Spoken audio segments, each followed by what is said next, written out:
Sunrise Hyderabad এবং Lucknow super জায়ান্টের মধ্যে কে বেশি এগিয়ে রয়েছে, কোন পজিশন দিক দিয়া কোন টিম সবচাইতে ভালো উন্নতি করেছে, সেই সব বিস্তারিত দুইটা পয়েন্ট নিয়ে গুরুত্বপূর্ণ আলোচনা করব। সেজন্য ভিডিওটা সম্পূর্ণ तुम लोग नए हो तो सब्सक्राइब करो, वो जो लाल वाला बटन है उस पर फूट फेंक के। অফ অল আপনি যদি সানরাইজ হায়দ্রাবাদের দিকে আসেন তাহলে দেখবেন সানরাইজ হায়দ্রাবাদ প্রতিবারের মতো এবারেও তাদের ব্যাটিং অর্ডারকে স্ট্রং করেছে। সেখানে তাদের হার্ড হিটিংকে এমন মাত্রায় নিয়ে গেছে যা অন্তত দেখার মতো। বিগত প্রথম ম্যাচের মধ্যে যদি আপনি তাকান তাহলে দেখবেন ট্রাভিস হেড, অভিষেক শর্মার পর কি খেলাটাই না দেখালো আহ, ঈশান কিষান। বলতে গেলে আউটস্ট্যান্ডিং একটা পারফর্ম ছিল তার। তার 45 বলে যে সেঞ্চুরিটা ছিল তা অন্তত দেখার মতো। এবং তার দলের মধ্যে বলার পজিশনটাও বলতে গেলে অসাধারণ সাজিয়েছে সানরাইজ হায়দ্রাবাদ। সেখানে ভারতের অন্যতম প্রভাবশালী বলার, পেস বলার স্বামীকে তারা দলে ভিড়িয়েছে। এছাড়া তাদের টিমে তো অসংখ্য বলার তো আছেই, পেস বলার, স্পিন বলার। এবং সানরাইজ হায়দ্রাবাদের সবচেয়ে বড় শক্তির জায়গাটা হচ্ছে তাদের ব্যাটিং অর্ডার। কারণ হচ্ছে তাদের ব্যাটিংয়ের দিকে যদি তাকান আবার তাহলে দেখবেন তাদের সবসময় 250+ রান থাকবেই।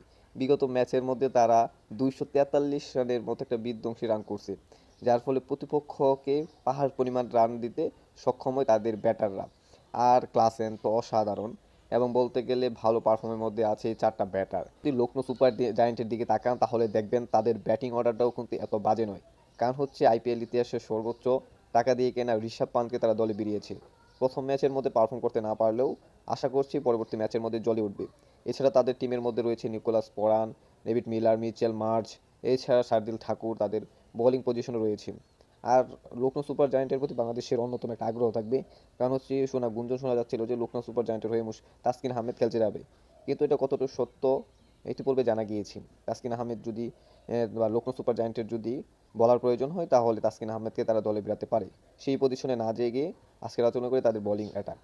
বলতে গেলে তাদের বোলিং অ্যাটাকটা অন্তত দুর্বল বলা যেতেই পারে। কারণ হচ্ছে শার্দুল ঠাকুর এবং মিচেল মার্শ তো তার বোলিং করতে পারবে না ইনজুরি থাকার কারণে, যার ফলে একটা অ্যাডভান্টেজ থেকে বঞ্চিত হলো লখনৌ সুপার জায়ান্ট। এছাড়া তাদের দলে বেশ কিছু ইনজুরি রয়েছে। আপনি যদি তাদের ব্যাটিং অপশনের দিকে তাকান তাহলে দেখতে পারবেন তার ঋষভ পান্ত, অ্যাক্সেল প্যাটেল এবং তাদের ডেভিড মিলার কিন্তু দুর্দান্ত পারফর্ম করছে বিগত ম্যাচের মধ্যে। বলতে গেলে আউটস্ট্যান্ডিং।